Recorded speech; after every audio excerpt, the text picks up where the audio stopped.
I'm gonna show you how to win with Caw-Gates, and we are starting right now. Recently I played a Pauper League and went 5-0 with this deck. It came second on the latest Pauper challenge, so I decided to try it. Watch until the end to not miss anything, and more importantly, if you want to know how to beat Affinity, this is a gameplay you don't wanna miss. Without further ado, let's jump into the games. Alright, we're gonna be starting our game number 1 against Affinity. Historically, Affinity has been one of the best decks on the current format, or on the format overall. And the main idea behind them is to put as many artifacts in play to then later abuse the card advantage that is provided with Deadly Dispute, along with other card rush effects such as Reckoner's Bargain, and there was one other card, the blue one, that does the same thing as well. So then what's the purpose on that? Well, if you start generating so much card advantage, there's a point where you can compete with it. And as such, then they will just run you over once they start playing their cheap affinity creatures that cost basically 0 mana. As you can see right now, opponent is trying to do that. And this is a card newly introduced with the new set, Brothers War. And it abuses the fact that this deck has a lot of sacrifice effects. So getting that Infiltrator, getting it to be very big, it's huge. For now, I think I need to address that Mid Enforcer. And sadly, I am stuck with those two lands at the top, but it's not a big deal as long as I can delay what they are doing for the moment. So for now, going for a Journey to Nowhere and holding up Spell Pierce, it's fine. The awkward part is that they also could just start playing a lot of card spells and then find the other Enforcers and another Gixen Infiltrator. But it seems that they are very slow at the moment. They also didn't have the red mana source, but they just found it. And at this point, preventing them from drawing more cards, it's important. So that Spell Pierce was key. Now I have the option to just play the gate and pass with the Guardian of the Guildpact, or just pass the turn with the counter spell backup. But I feel like since they don't have much on the board going on and just have 4 cards in hand, the best line of action is to start pressuring the life total.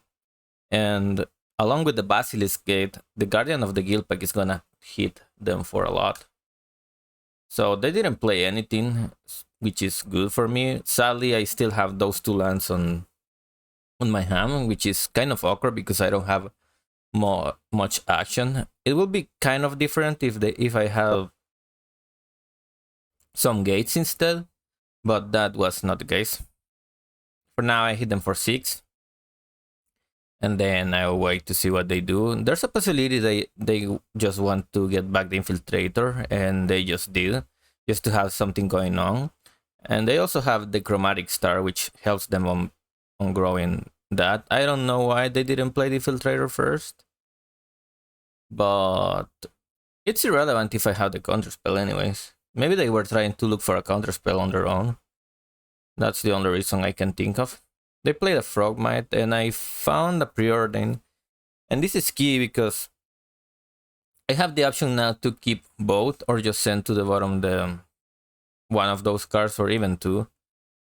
I don't know if it's correct, but I decided to go with sending to the bottom the Sacred Cat, because I feel like the Guardian of the Guildpact is going to have more presence in the board, and it also naturally works the Frogmite. But what I could have also have done was just to pump the Guardian of the Guildpact and play the Sacred Cat. But then I was worried at just taking 2 turns off with drawing no card interaction. So by sending the Sacred Cat to the bottom, I'm ensuring I'm going to draw some action card later. Also, it's worth noting that the Sacred Cat is just gonna get blocked infinitely and also get hit by removal more easily. So that will mean taking a couple of turns off. While right now, as you can see, I can just start attacking with the Guardian of the Guildpact. And in theory, I could have attacked with both, as they can't block with them. like they can double block the Guardian of the Guildpact. So probably that was a better line than the one that I just did. However, it seems like they are aiming for my life total instead. So the plan is, at least for them, growing a big infiltrator and trying to hit me for a bunch. So that's one of the reasons why I stayed back. Because if they happen to make it like a 5 something, and they get buried with a couple of galvanic blasts, then they put me in a very low life total. For now, they are just deciding to draw a lot of cards, but luckily the Guardian of the Guildpact is doing a great job on walling the Gixing Infiltrator. I play another Frogmite, which is kind of annoying because it's another another blocker that they have. So most likely they are just gonna chump block in the next attack, but we'll see. A bit of flooding right now, but that's fine as long as ideally what I would like to have is another Basilisk Gate to start getting through with both. But again, doing so puts me in an awkward position because I'm probably just dead on the crackback. So the Guardian is at least preventing they going off. Now they happen to hit another bargain. They gain some life, which is not irrelevant because it sets me down on clock. And drawing 3 cards out of 2, it's kind of like the big deal. Also, the blood tokens, as you can see, helps on looting some lands and to find them some gas. Now the Mirror Enforcer can just get through, and this is kind of a bad position as well because now next turn they can just swing with 3 creatures, and then I will just be able to block one, and I can't really block the Enforcer, neither prevent the damage with the Prismatic Strands. So what I will do is just stay back with one because now I can't really attack with the other one. It's just gonna get eaten. And now I'm gonna get hit by another Galvanic Blast to the face. Putting a little pause there just to make sure, or at least make them think that I have a counter. But in reality, I'm bluffing. Also, what I could have done is just prevent it with the Strands, and then just recast the Strands next turn to prevent the hit from the Black Source of the Infiltrator. And they have played a lot of card rest spells. Basically, this deck runs 10 of those, at least, because it's 4 Deadly Disputes, 4 Reckoner Bargain, and the least I have seen it's 2 Thoughtcast. So if you compare deck sizes, you will see that they have drawn at least 20 more cards than I have, which is very hard to compete with. For now, I will just play the Prismatic Strands, try to prevent some black damage, and I block anyways because if they happen to have a counter, then at least I'm not dead on the spot. It's sad that they keep playing creatures though. Also, this is another interesting fact because they those lists usually just play a couple of Frogmites, and this list apparently has it's been playing 4 of them. So it's sometimes irrelevant, but in my case it's not because it means they have more blockers than I can afford. So now I am trying to see if I can really win this, but it's gonna be hard. I will keep attacking with the Guardian of the Guildpact, and they will just chump block. Then what I can do on their turn is just to block the Frogmite, take 4, prevent the damage with the Prismatic Strands. But I think they are not going to swing with the Frogmite. Yeah, they just stay back with that. I can either cast my Prismatic Strands on hand or just reutilize the one that I have on my graveyard. So I will do the first where I Prismatic Strands, prevent black source damage.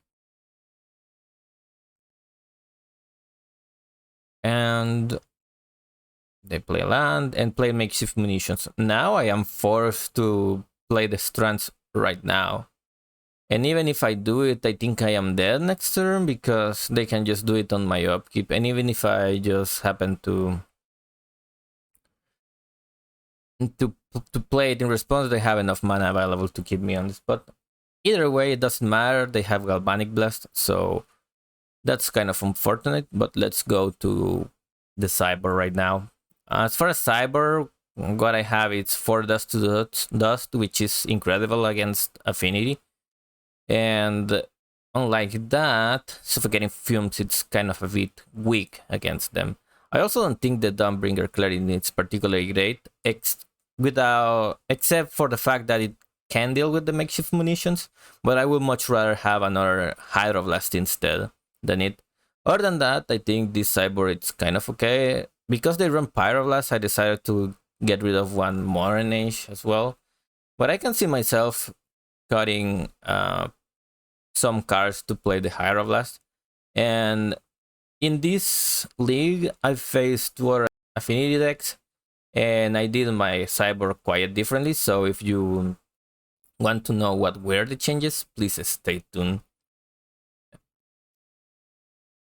This is a hand I can't really keep, so this is kind of acceptable, but it will be better with the white source. Luckily, I have the Modern Age to start looting and try and find one.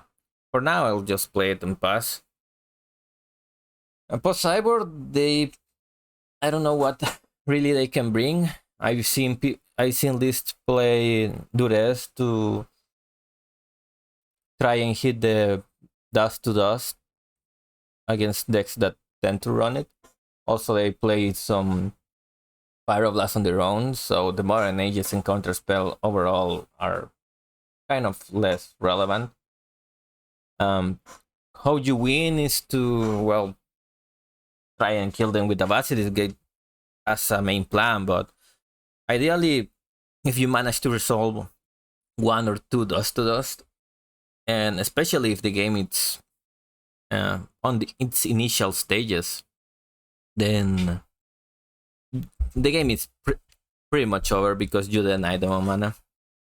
I don't know if it was a bit of a misplay or not, but I was thinking, well, if I draw a tap source, which this deck runs like 12 of them, if I'm not mistaken, then I'm just playing that instead of the Basilisk Gate. But if I hadn't had, if I just played the Basilisk Gate first and then drew the planes, I could have just played the Embalmed Sacred Cat. Also, here's another interesting thing that happened. If you saw, I have a counter spell, but I also decided to go for a second white source. This is because if I still value the possibility of drawing a Dust to Dust, and a Dust to Dust in this board state where I can get rid of 2 lands, it's pretty much a huge deal. What I'm seeing right now by them discarding the Shaman is that they don't have red sources, which could be a problem for them. Also, that Mirror Force is kind of an issue for me as well. But luckily, I have an answer in Journey to Nowhere. I will be kind of worried about playing the Journey to Nowhere on the dark. But since they kind of tap out, then it makes it easier, let's put it that way. Now I will brainstorm, and this is kind of like the essence of the deck, where you put 2 of the Squadron hacks you search back into the game, and then you search them back with the Squadron hack you have in the hand, and that will basically create an effect where you kind of like draw 2 cards, but in a very awkward way, because now your brainstorm acts like an ancestral recall, basically. Now they are looting, and yeah, since they are deprived from red sources, they just cycle that Red Elemental Blast. But Red Elemental Blast can be huge against Vector Glider if they don't have any other answer for it. They are still trying to get that, and now unfortunately I was tapped out and they managed to resolve the makeshift munitions.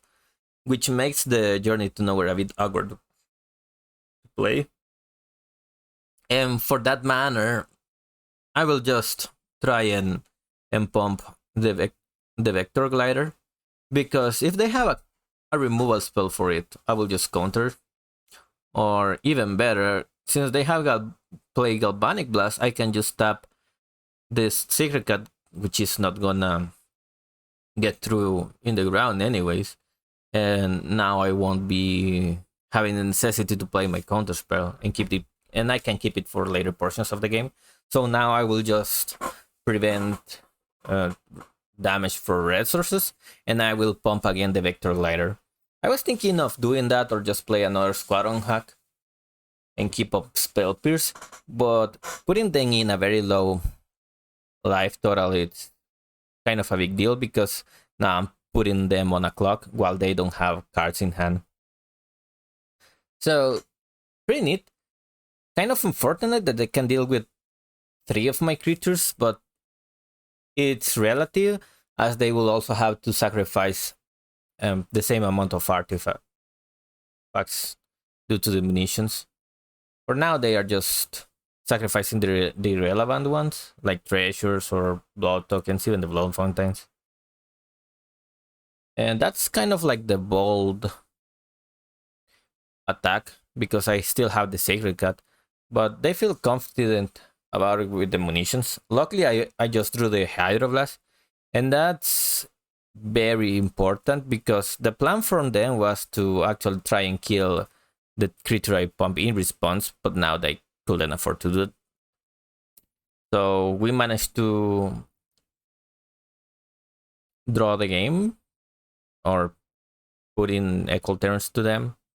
I don't think I will make any cyber changes for this one, because this is kind of like the first time I play against this version of Affinity post Brother Wars. But later I come up with a better way to do it, so make sure to stay tuned to see that. This is an awkward hand, to say the least.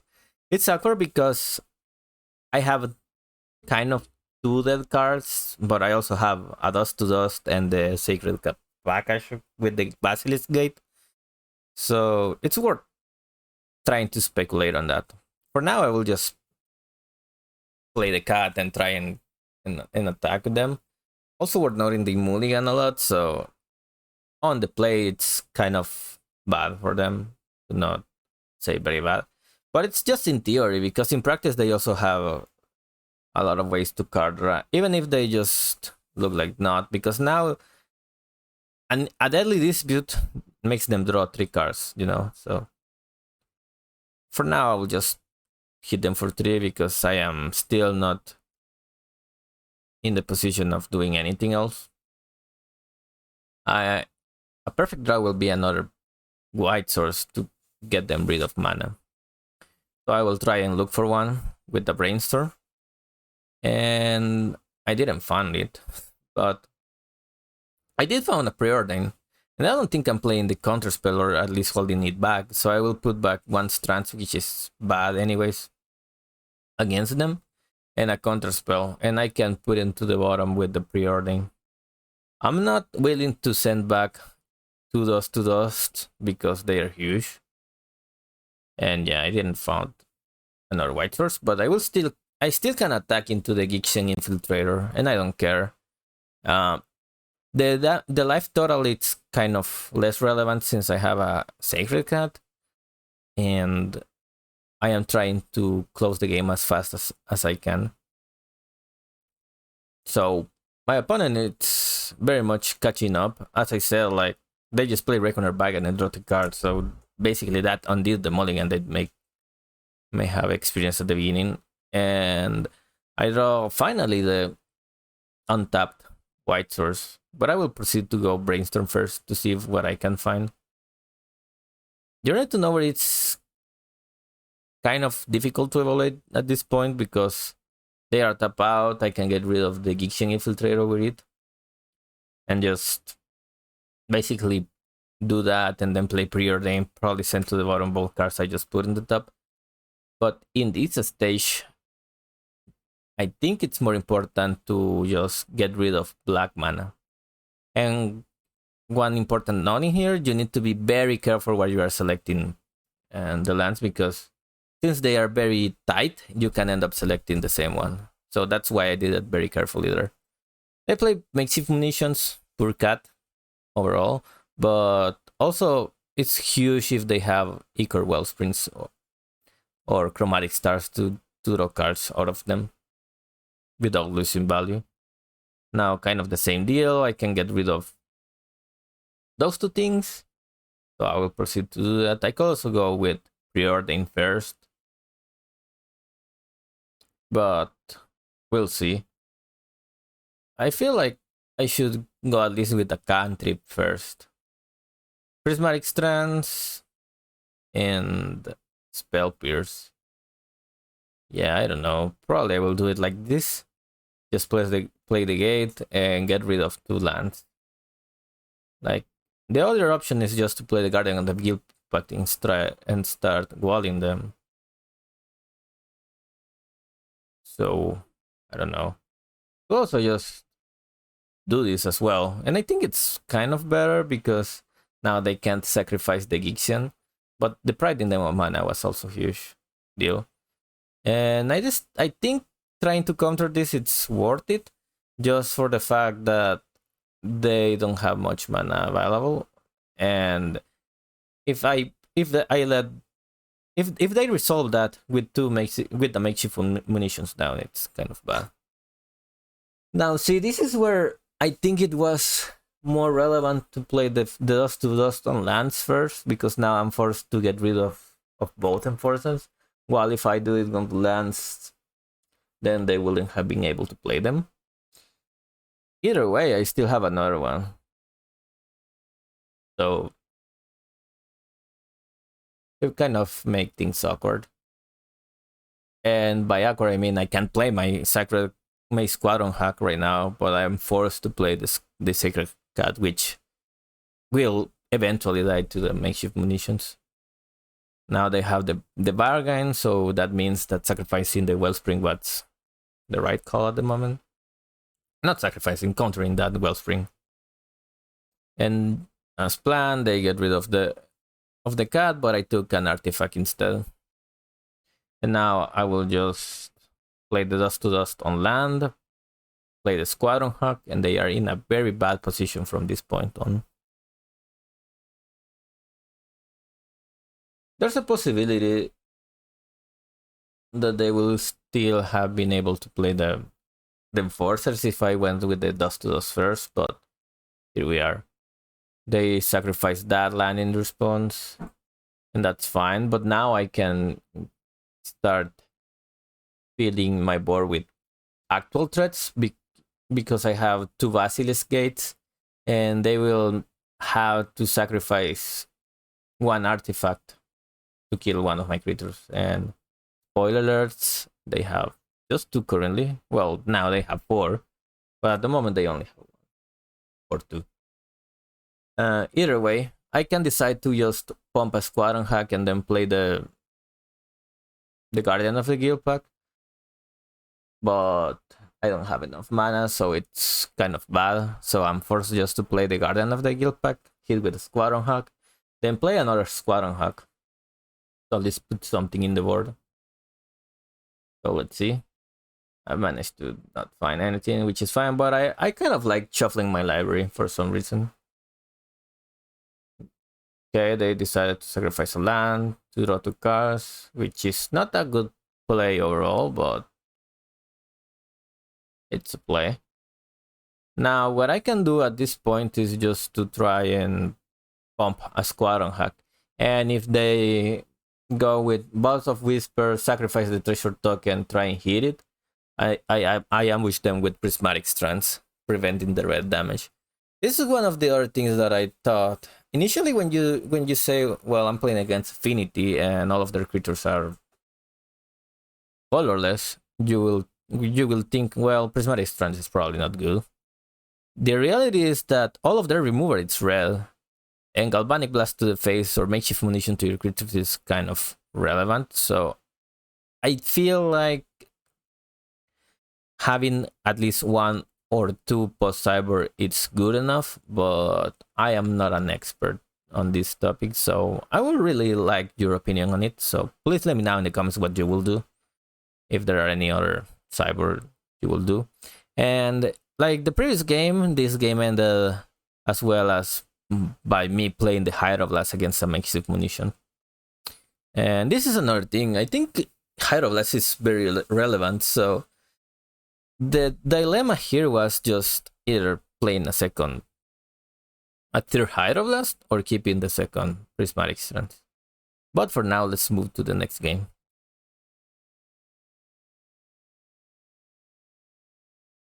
Alright, we are up for our match number 2, game number 1 against what it's Affinity as well. In this league, I play against 3 times in a row against Affinity, so if you are looking how to beat it, this is definitely the place to be in. For now, I don't know they are playing Affinity, and while this is not the kind of setup I will complain about against other decks, probably against Affinity it's probably not that bad, because not that good, because it's kind of slow.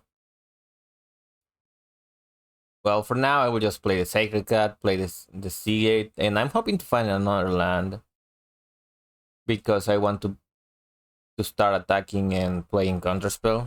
Also a Basilisk Gate will be kind of nice to have, to start dealing damage with the Sacred Cat. They play Blood Fountain, and now they can play a Frogmite if they have it, which they did. Okay, well, Brainstorm, I guess. And if I don't find any land, I will just put 2 things on the bottom. I don't think Prismatic Strands are the greatest thing ever, so I will put it to the bottom. I could also just have, instead of playing Journey to Nowhere, just go with I mean, instead of that, just go Journey to Nowhere. But I kind of like filling the board. I don't know, a lot of options, because I could have just played Preordain and then a Citadel Gate. I don't know. Kind of hard to know. And I guess probably playing the Journey to Nowhere was a better line. But Journey to Nowhere, the Frogmite's not the greatest thing ever as well, so hard to tell. Now I think I can Journey to Nowhere first, and then play a Preordain, play the Citadel Gate.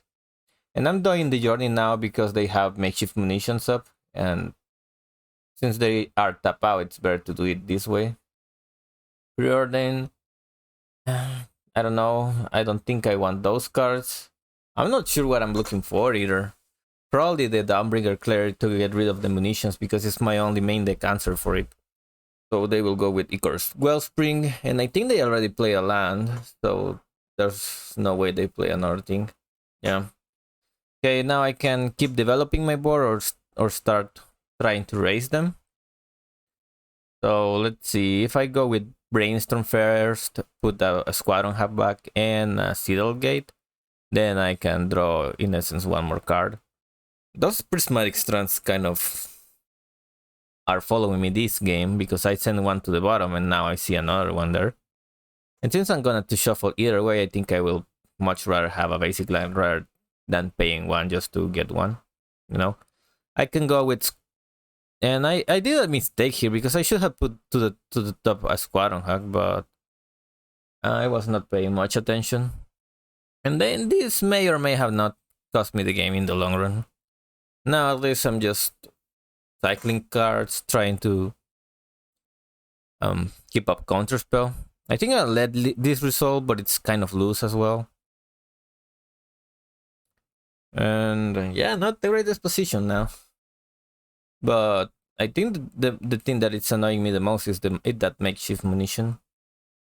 For now, let's see, what can I discard? Probably the Asian Barons. At least the Citadel Gate helps me on just trying to pump the things further. So let's see. I can try and pump the Squadron Hack. and preventing from dying with prismatic strands, or just play another squadron hack. Force them to sacrifice stuff. But at least this Wellspring right now, if they sacrifice it, it's kind of free to say it because they just loot the card while not losing anything. I will search for my last squadron hack and I will keep both Spell Pierce and Counter Spell up. I don't think countering that is gonna make a huge difference, so I will wait a turn. I would like to counter a Gixian Infiltrator or something like that. Although they can bring it back with Blood Fountain. Now they have mana and board presence and the makeshift munition, things get very tricky. They hit for 4 and now I obviously can't attack. So what I have to do now is just try and raise them with the Vector Glider. That's what I'm talking right now. Now I will probably just attack and not try and pump anything because it's kind of irrelevant. Even if I go with Prismatic Strands with 1, then they can just hit another creature in response. So at this point I want to play as much creatures as I can and then just keep up both counter spells. They do that. Probably what I should have done first is to play the Squadron first and then attack, and then I have both Prismatic Strands up, because now I am forced to actually counter this blast. And then let's see. If they are playing the counterspell version, well, never mind, they kill that. So kind of unfortunate. Now they can go with the counterspell for the other one. Okay, they didn't. So I'll play that. They are gonna kill the other, which is fine. And now I don't have many options. Like, I feel like I can win still with a Guardian of the Guild pack, but they have 6 cards in hand, so we'll see how that plan goes in the end. Now, I don't know if I should go for the Journey to Nowhere, exiling one of my creatures. So I will go with another Squadron hack. That's why makeshift munitions make play parents kind of awkward. And that's one of the reasons why I want to bring more Pyroblast later post-board. And if you look at the difference between cards they have versus the cards I have, it's very big. Not only talking about board presence, but also in terms of cards in their hand.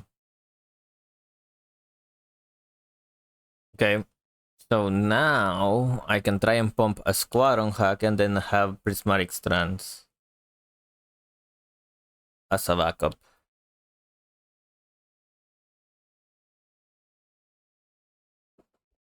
They can try and kill the cat.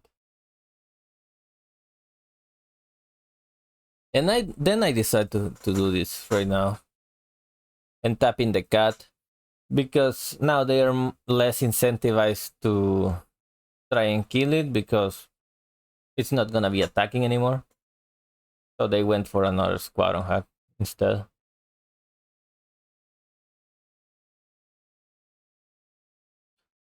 So now they kill the other.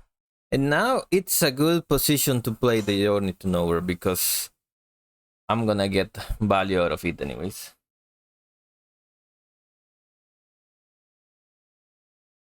They kill that. And then I will play the Journey to Nowhere, and then I can play the cat later. They can still sacrifice and deal 1 damage to my face. And then bring it back with the Blood Fountain, so I'm not out of the woods yet. Let's play Sacred Cat and keep up with Spell Pierce. Not the greatest plays on my end, so this game was kind of loose. Gixian Infiltrator, it's difficult as well. The Shaman gets rid of both cat. Not looking good. Play another card. Attack for 2. Then in response of me pumping one cat, they can just sacrifice the Gixen Infiltrator. I have the Fumes, which is kind of nice. If I had the Black Source to play them. So now let's see. I can pump a cat, try to bait them and prevent damage. But then they, in response, they just do it they just do it again instead. But at least if I do it that way, I made them sacrifice 2 artifacts. It's not the greatest thing, but at least I'm still not dead. So let's try and prevent the damage right now.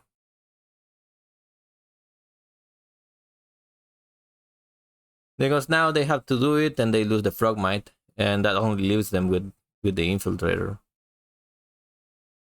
If I were them, probably I would have sacrificed the Frogmite instead of a land. If I knew that the Frogmite is gonna die either way. Yeah, probably that will have been better. Because then they could have just bring back both Frogmite and Mirror Enforcer with that. But that's irrelevant. I'm dead anyways. They hit me for 5 and then they just sacrifice the rest of things. So every play pattern they could have made, it's irrelevant at this point. Okay, now our trusty 4, Dust to Dust, get rid of 2 Prismatic Strands and 2 Suffocating Fumes. Then Morning, the Dawnbringer Cleric. And this is how I run it last time, but I still think I want Hydroblast.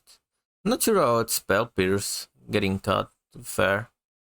So, but we'll try it out. I think 3 Hydroblasts is okay. 3 Hydroblasts, one Spell Pierce.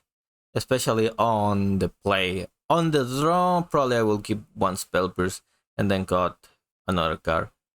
But I will let you know what that card was later. Because this is kind of where I was trying to realize what was the best cyber against them.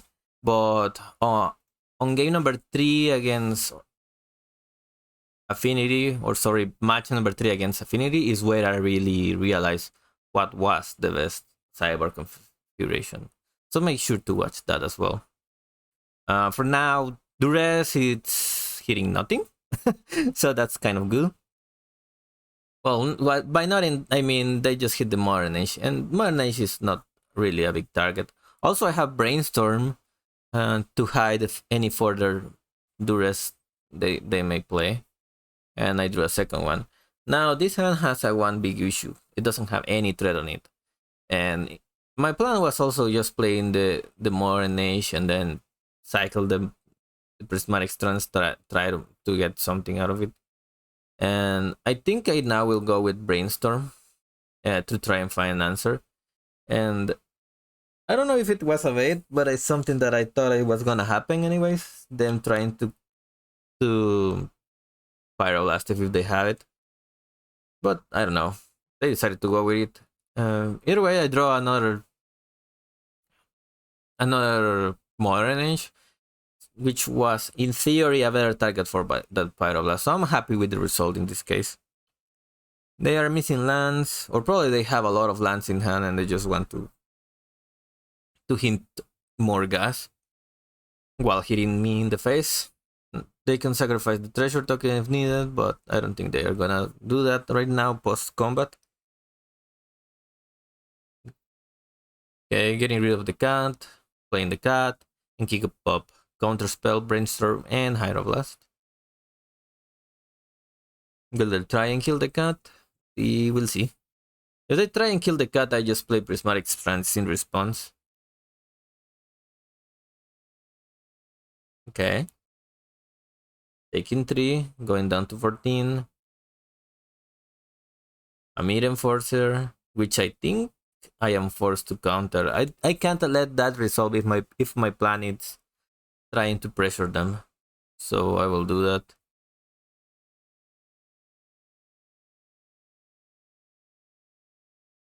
Alright, excel in that. Now this, and now I will try and pump my cat.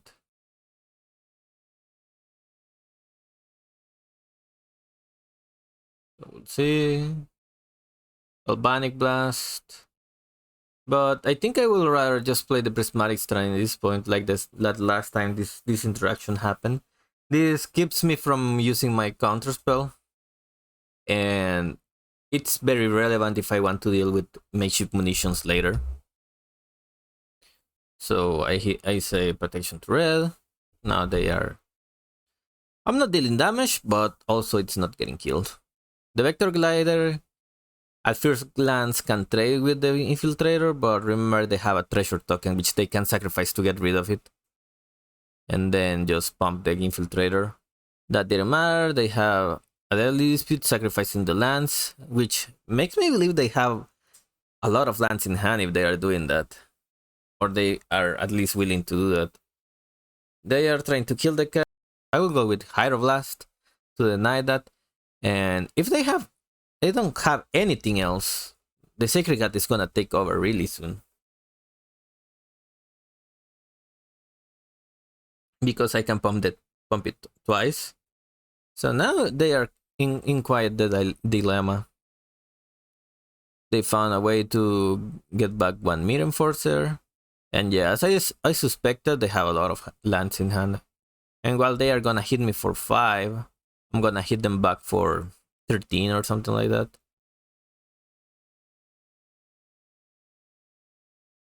Okay, they decided to not attack, but I'm not sure if that's the correct line because I'm gonna attack either ways.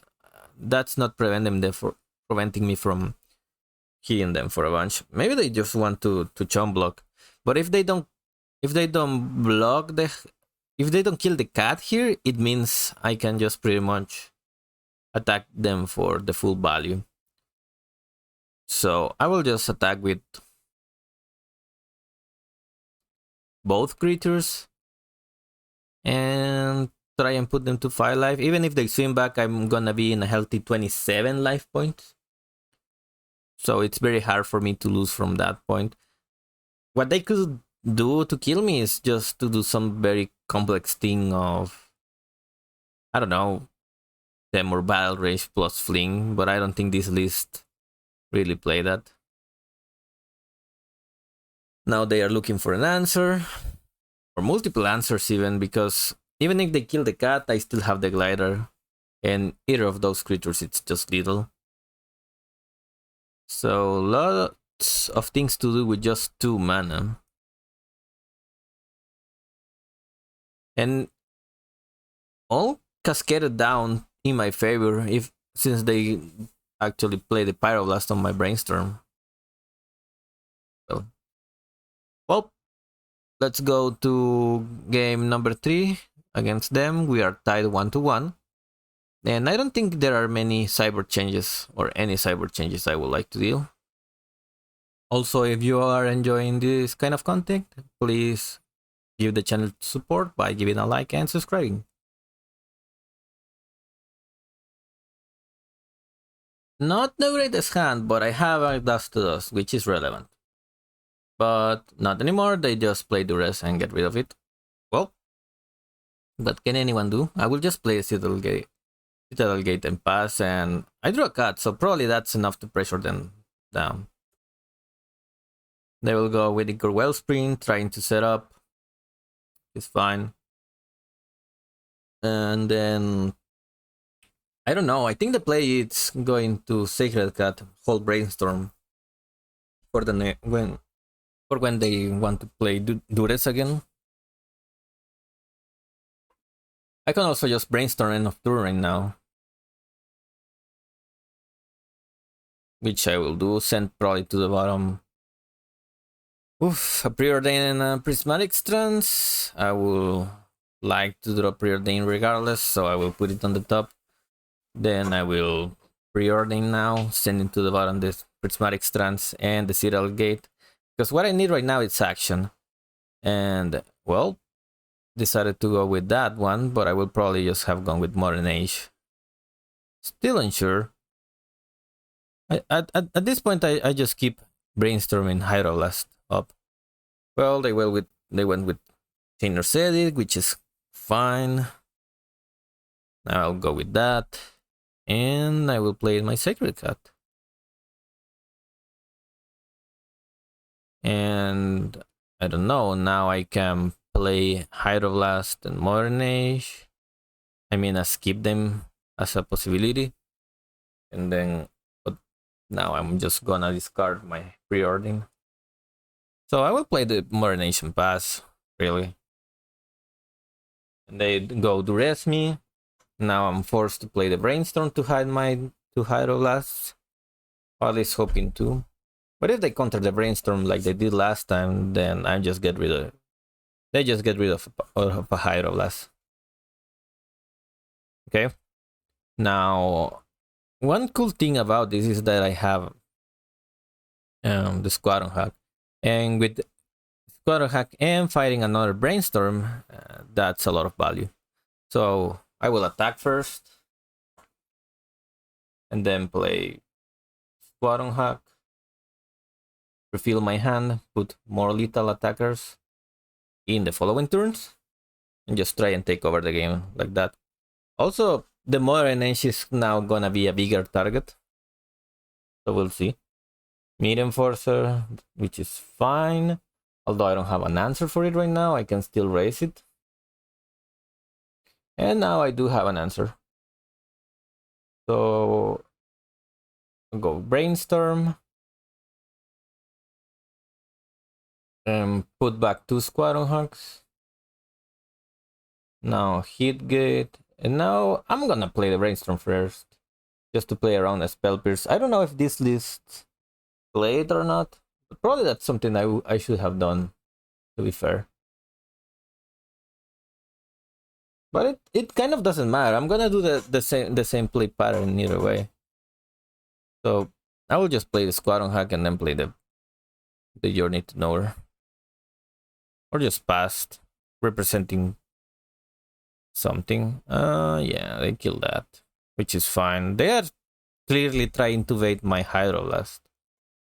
But I'm not gonna concede to doing that. They draw a card, they have 2 now in hand. Now they can play their munitions if they have it. But that's kind of bad because they know I have the Hydroblast. Okay, now I don't think I can play around many things. I could play an island and play around the counter spell.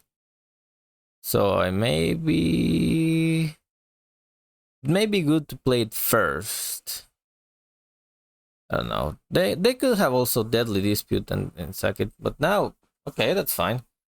So I will pump the Vector Glider and attack with both, keeping Hydroblast up. This is also one relevant thing. In order to keep up with these cyber strategies, they have to play more of a controlling game, and I'm not sure how much is that beneficial for a deck like Affinity, because they lose speed versus having or trying to get a better plan. Okay, they managed to resolve the makeshift munitions, but it's now awkward. They can kill 1 Squadron Hack. Okay, and now I think they plan and kill the other one, right? But they can also just try and do it on my turn and represent a Galvanic Blast out of that. Because if they kill the Squadron Hack and they are tap out completely, I just pump the Vector Glider and kill them. Okay, I'm playing that first before pumping, and now I'm gonna pump my Squadron Hack, which is almost lethal. This is 5, 6, 7, 8. And now they are forced to sacrifice something. Like, they need to sacrifice 2 artifacts at this point.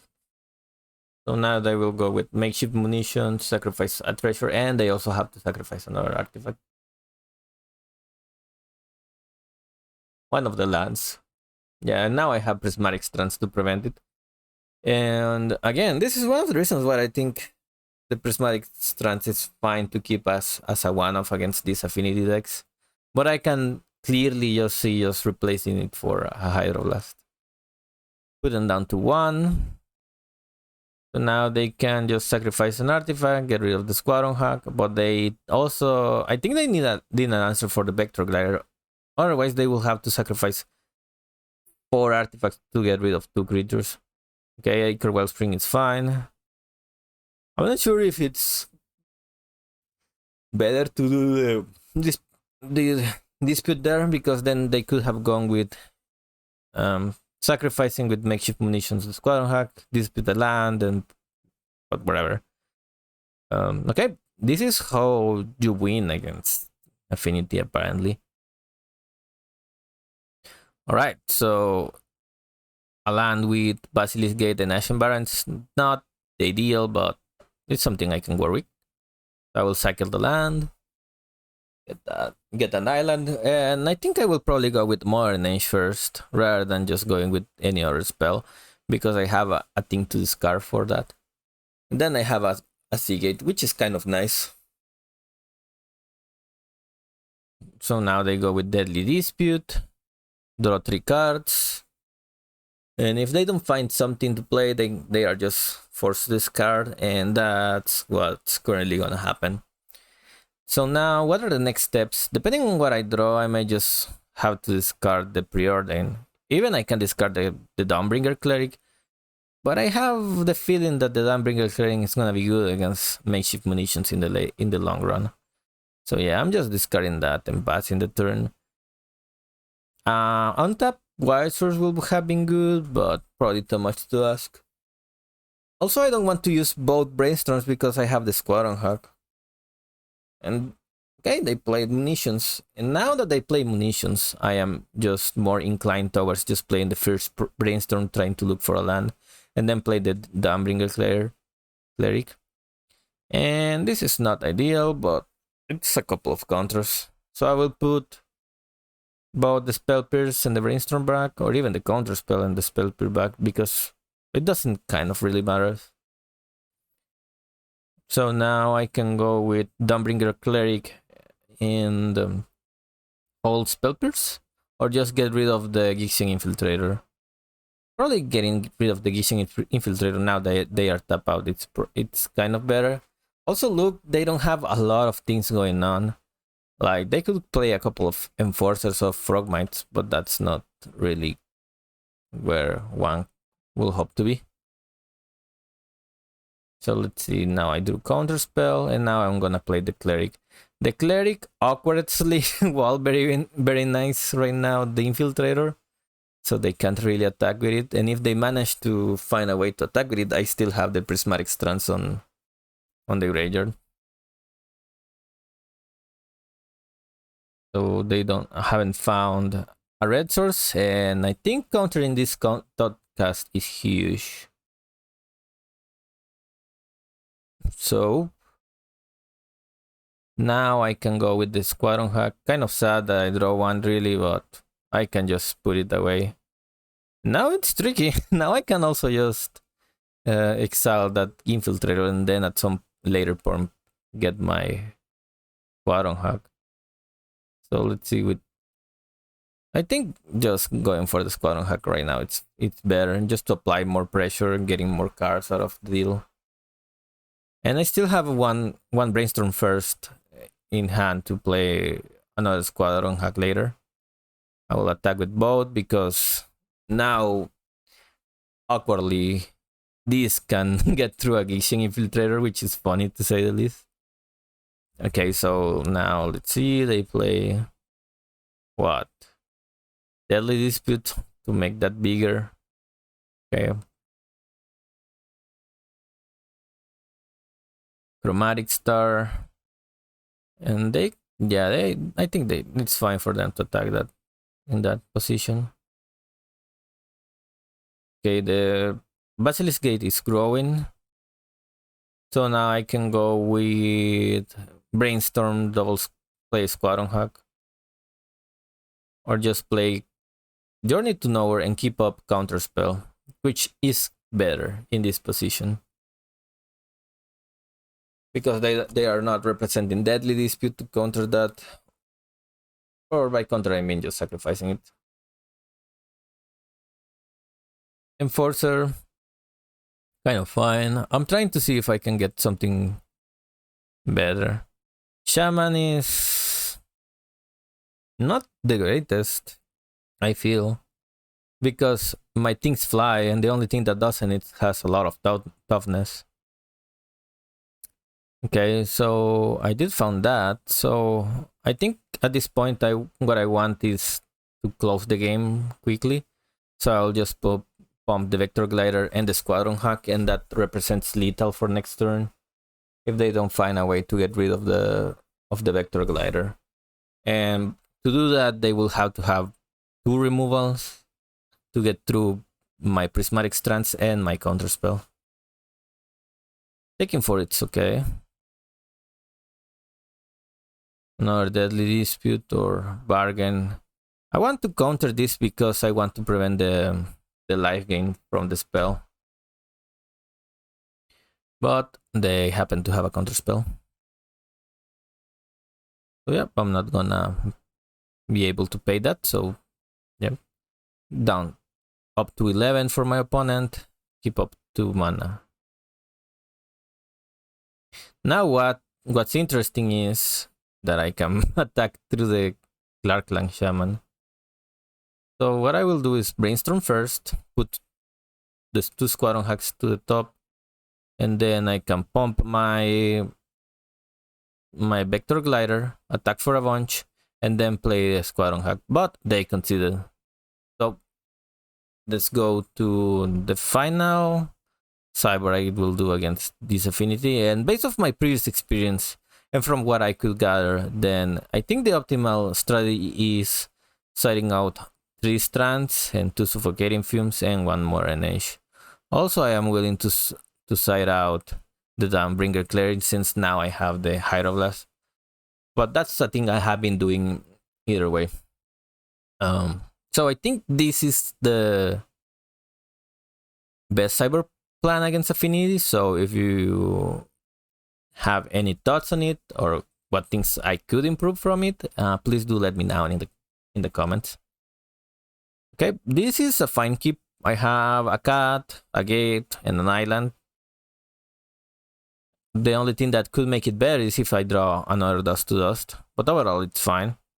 Remember that you can also download directly the decklist from the QR code, so you don't have to type whatever you have. Also, the decklist it's on the description, so if you're looking for an easier way to get it through your MTGO on your end, you can just download it there.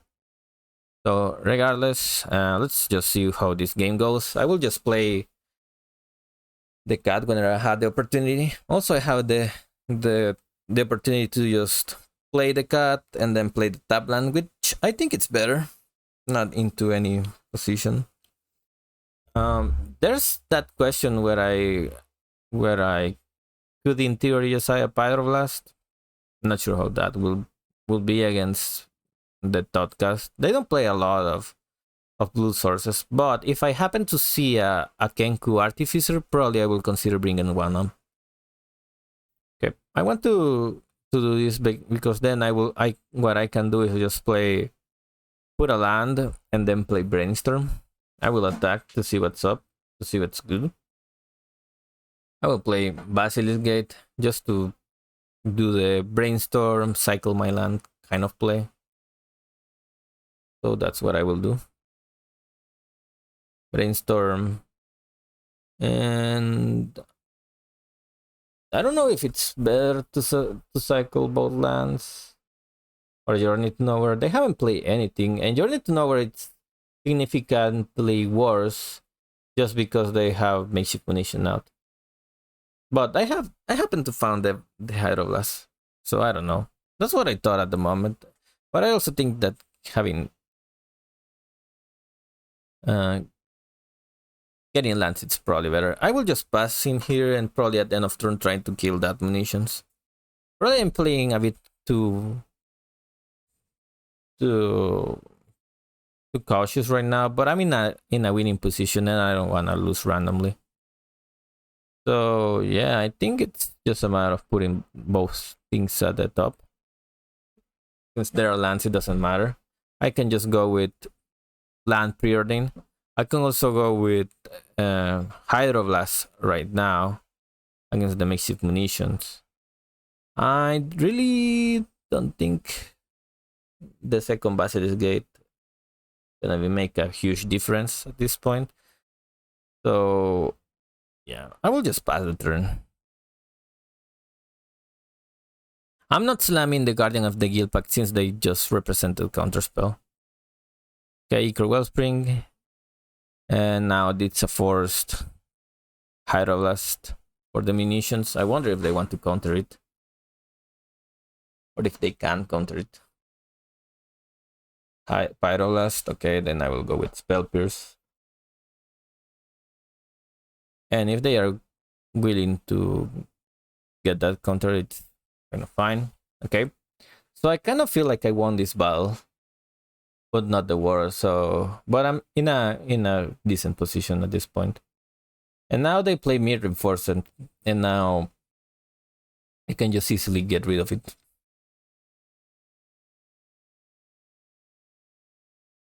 And not sure, now I can play a Squadron Hack, refill my hand, or just hit them for a bunch with the cut.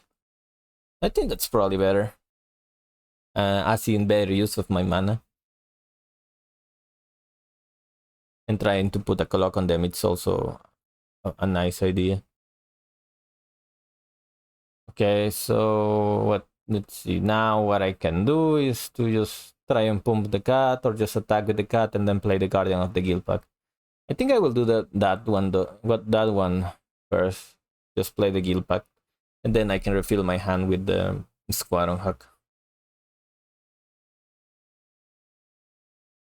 So let's proceed to play the Squadron Hack first to play around counterspell, and if they happen to counterspell the Guardian of the Guild Pact, then that's fine. But at least now I just tutor for three creatures. I don't think it matters much if I go with one or the other first. Unless I don't want to play the Guardian of the Guild Pack right now. Which kind of makes sense for me just because then I can just get through the air while ignoring the Shaman. This is a clear deadly dispute on either the Wellspring or the Chromatic Star, but since the Chromatic Star can sacrifice to itself, it's better just to sacrifice the Wellspring in that position. Now Modern Age, but I'm gonna pump my Squadron Hack because they can't kill it with the Shaman, forcing them to use other kinds of removal on it. So I will attack. Probably playing a Modern Age and then another Squadron Hack, it's better.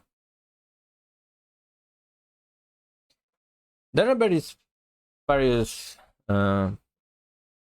of this game where I think I played very careful. Also, I am just not playing the Squadron Hack just for the fact that I can represent counterspell, make their players worse to some extent, really, because if I were them, I would just be ignoring whatever I do, especially since they are behind. So there's not much room for them to choose what to do or not. This current land is fine. Now I will go with that, pump the cat, to see if they have a way to kill it. Nope, they just happen to go for that. Now I can use Journey to Nowhere on the Mid Enforcer, but I will attack first, just in case they have Deadly Dispute for the Enforcer.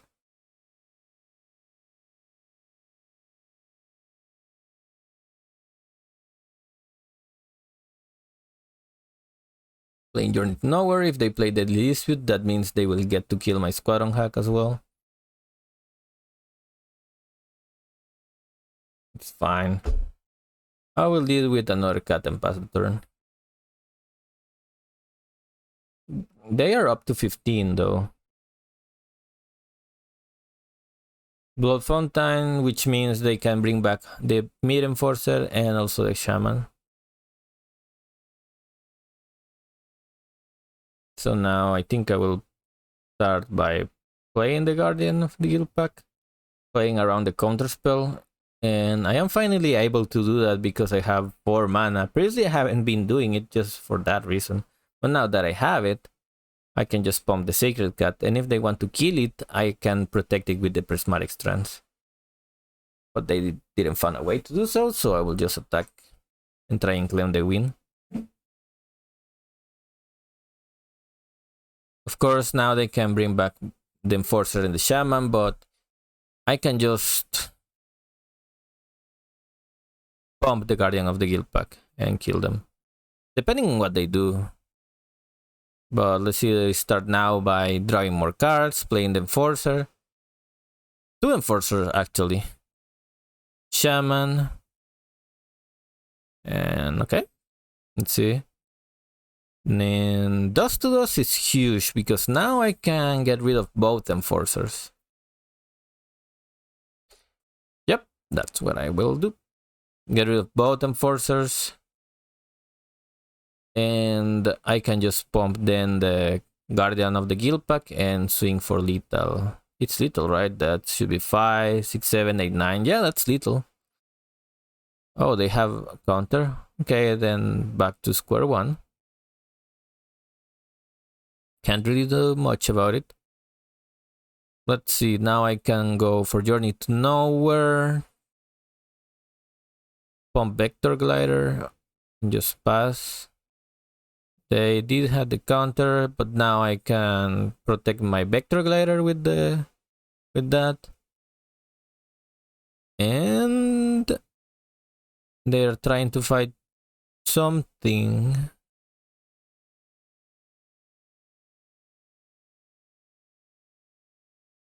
Okay, they found a counter spell. So it was right overall to play around it in the end, because they did have it. They did have it. And now I can go for Journey to Nowhere. Trying to get rid of something. Probably a Mill Enforcer, it's better to get rid of. It's easier to get through one Mirror Enforcer rather than 2 of them. And I don't think exiling the Shaman, it's gonna do much. So now they are very little. They are low on resources, so at this point they are trying to catch up. They attack, but I am at 35. I can afford to just get hit by a Quiet David. Then playing land is huge in this position, and I happen to top deck another Basilisk Gate, so I'm trying to claim the win right now. But they conceded. So this is game number 3, and yeah, winning 3 affinities in a row, it's something very good for a deck, or something that tells a lot of good things about a deck. So if you're having hard time beating Affinity, this is probably the best deck for you. And if you like it, please remember to give a like to the video and subscribing. So let's move forward to the next game. All right, decent hand overall, as I have a Prismatic Strands to discard with the Modern Age.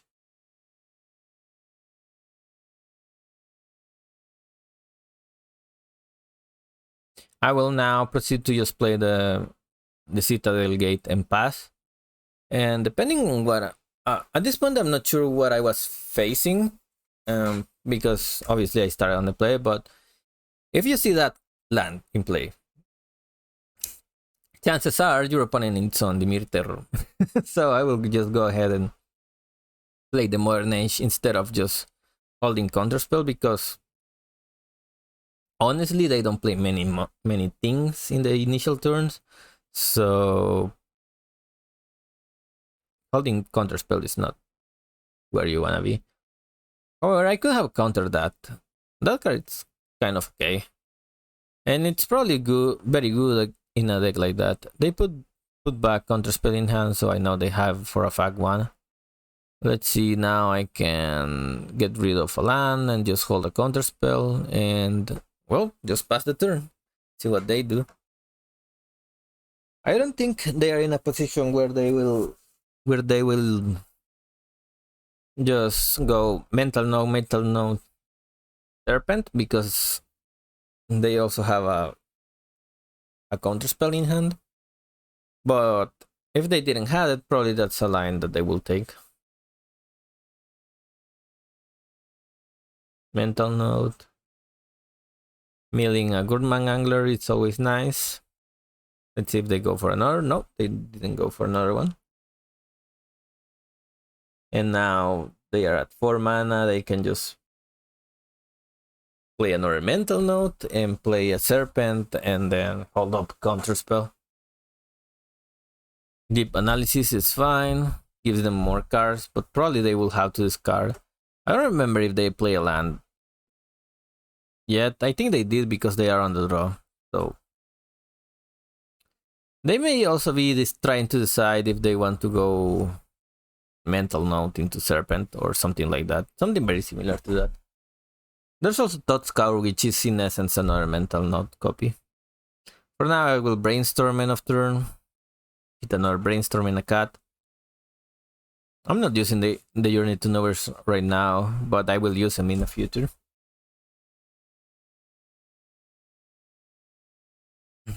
Could also just play the cat, but I want to keep up 2 counter spells as much as possible, because then if they try to resolve a serpent, I will just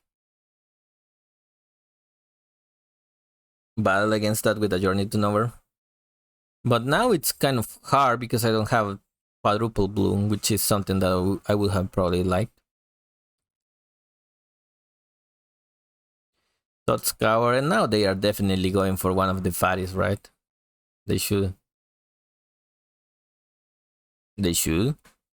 So they go with Terror, and I know they have a counter spell, but I'm forced to actually try and counter this one, just for the fact that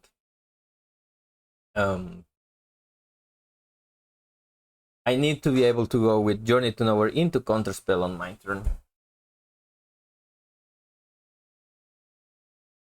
And it's kind of weird because if they have the second counter spell, even though I have one, I can't really go with Journey to Nowhere's counter spell as a way to fight that up, because I'm gonna still have to pay two mana to get rid of the Tolarian Terror. But I will have to try. If they play the third counter spell now, it's problematic, but not something I can play around. Okay, so I will go with that. Keep up counter spell, trying to counter whatever big team they try to play.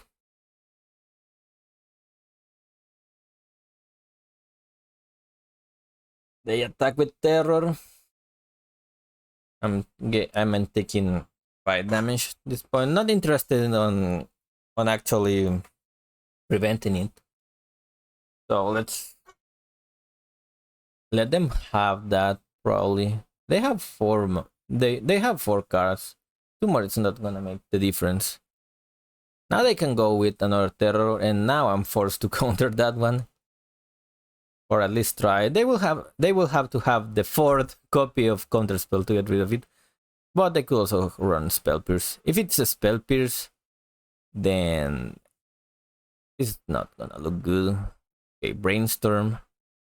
Let's see if they find the Spell Pierce, or at least give the appearance that they are looking for it. But I think they have it in hand, but we'll see.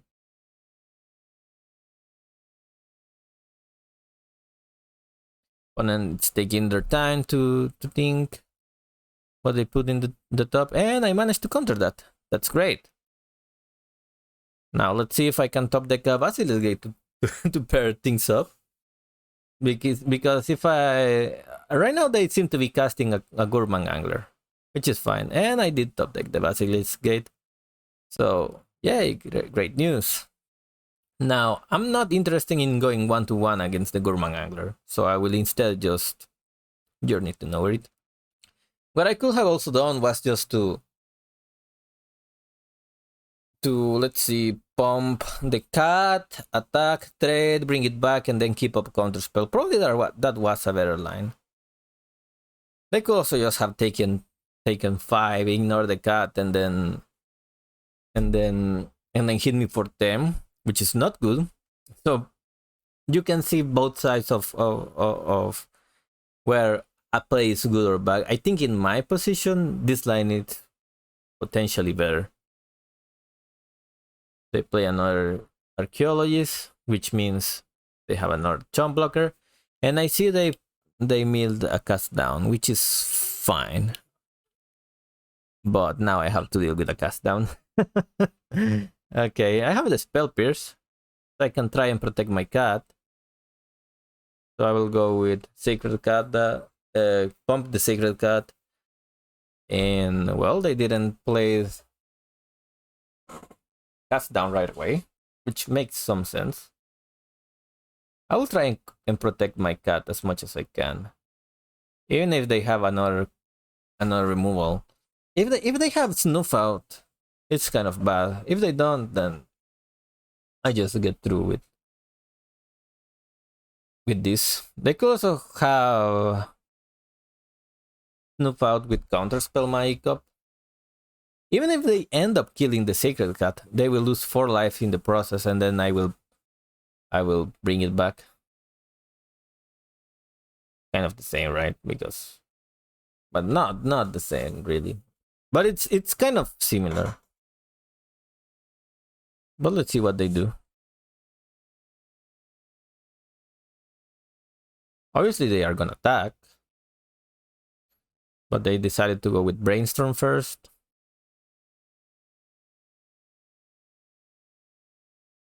And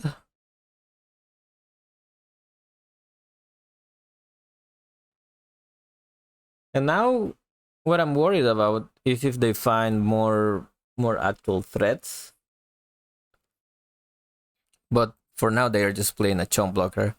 There's a point where these Solarian Terror decks just start flooding out, just for the fact they run so many cantrips that it's easier to find lands,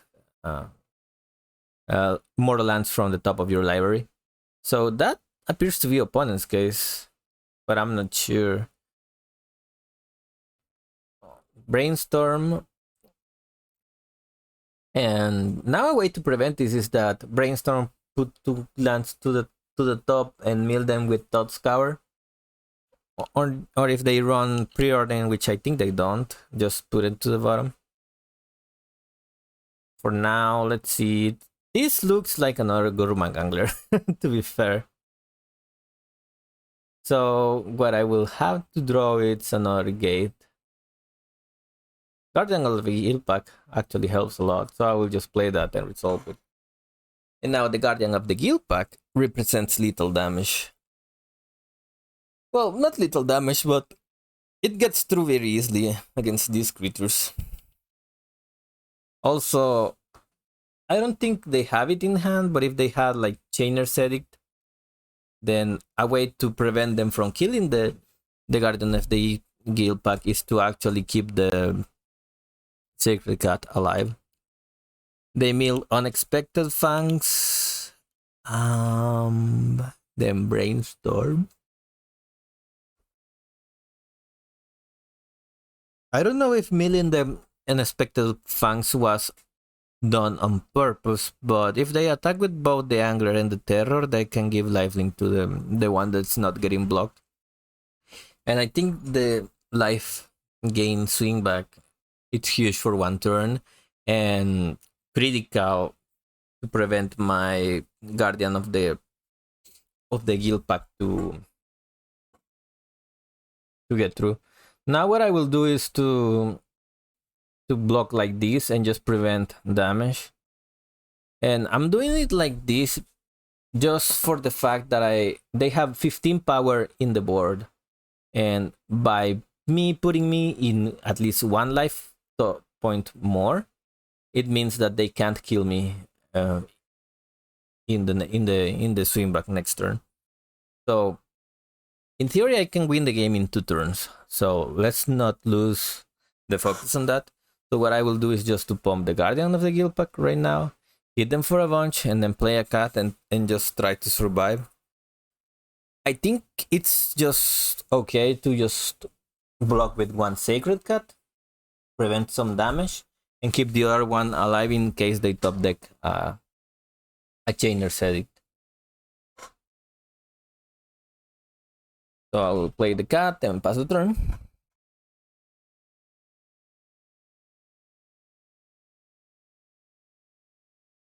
See how things go.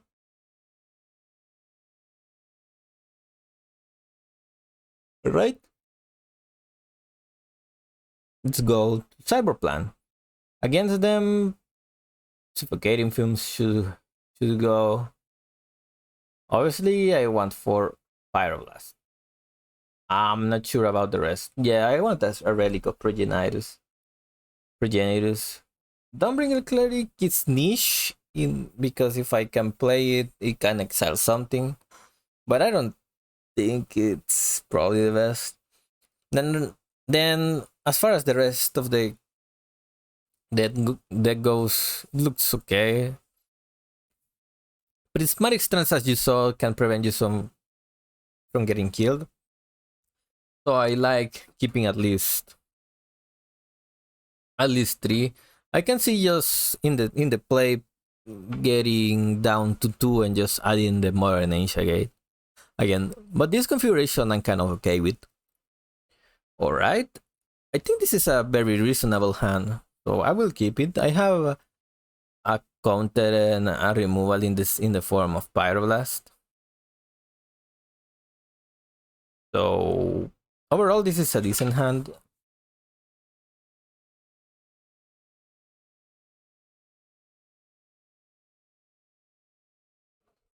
Journey to Nowhere helps against Gurmag Angler, but it doesn't really deal against the Terror. So that's why it's important to bring in the Pyroblast. I mean, you can exile a Terror with that Journey to Nowhere. It's just that it's not gonna be easy. It's gonna require 4 mana to do so, and 4 mana into counter spell. It's a tough pill to swallow. Spellbomb, okay. Spellbomb doesn't really do much against me, so they may just decide to cycle it at some point. I don't wanna play Brainstorm right there. I could also just hold back and not play Modern Age, but what I could have done is go Basilisk Gate into Modern Age, protecting it with the Pyroblast. I decided it was not worth it at the moment, especially because I have a tons of tap sources at this point. They just want to cycle the Spellbomb, which is kind of fine. I think the best case scenario is if they had like, if I was leading with a Sacred Cat, they have a removal and then they just decided to exile it with the Spellbomb, but that was not the case. And after all, I'm gonna play Brainstorm. Some people counter this, some people not. Maybe they did counter that, which is fine. I don't want to battle against that, even though I can, but I don't want to do it. And I found a cat, so I'm gonna go with Modern Age into Secret Cat. And since they already have used their counter spells, chances are that this is gonna resolve. So now I will discard a cat and just play the cat.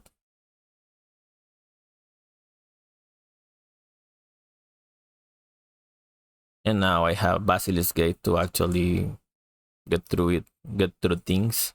I can discard a Preordain and just play the Citadel Gate. They went with Thought Scour there. Land, and I think they are planning to slam a big Terror. But they run up into my Pyroblast, so I just counter that. And I'm very far ahead in the game. And they realized that and just scooped. So 4-0, very close to going to 5-0. Do you guys think I will do it? Well, Spoiler alert, I did. So let's see what I'm getting paired in the last match. Alright, our last match is going to be against Tron. So they start with Chromatic Star. Note that they starting with this tends to mean that they are not on the regular control version of things. And let's see, now we can go with planes or just to try and search for something with Brainstorm. We'll kind of have to see. Red, it's not a color you see on Tron, so it means for sure it's not one of the most common versions on it. So then now that they play Faithless Looting, it means it's a somewhat of a target for the Dawnbringer Cleric if I decide to play it.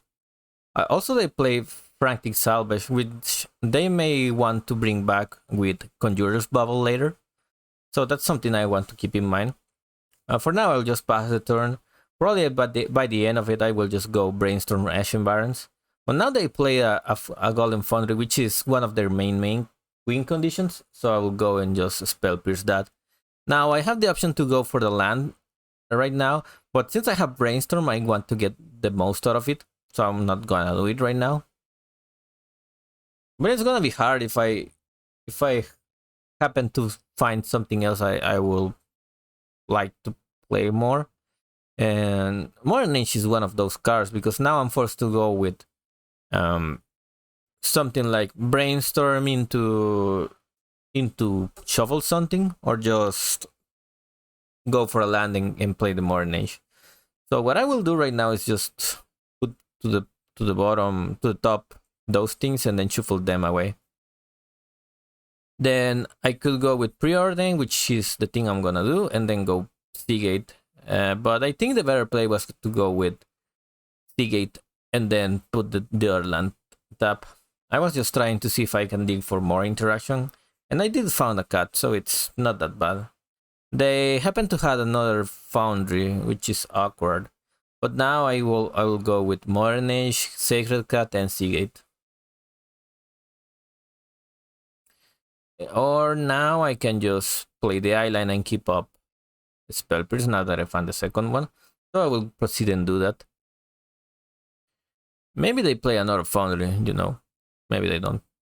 Also, it's going to be good if they want to chain multiple Deadly Disputes. They play Deadly Dispute, but I can't counter that one because they can still pay for mana for it. And it's good that they don't have Tron for now. Now, they play Expedition Map, which is kind of bad then for me, because it means next turn they will have Tron up. Now they immediately search for that. And then pass the turn back to me. One good draw for me will be a Basilisk Gate.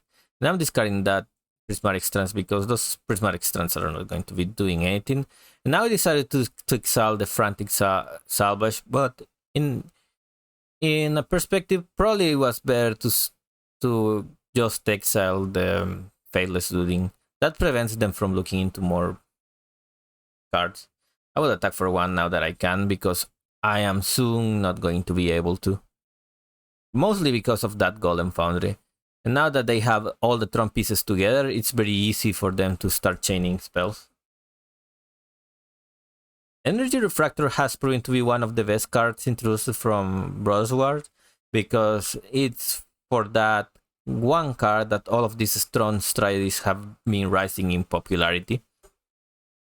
So very good. I don't know if the people in charge of the format will decide to ban it in the end, but I don't know. I think Tron is more annoying than good, but it can be very oppressive and very hard to have it in a format, especially because all of those mid-range strategies are going to be just basically get unplayable.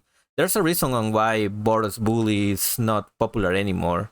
And if you look at the past few challenges, it was not being used a lot. And with the introductions of Tron in the format, it's not. I can see it not being used at all. Anyways, I found a Basilisk Gate, so that's good.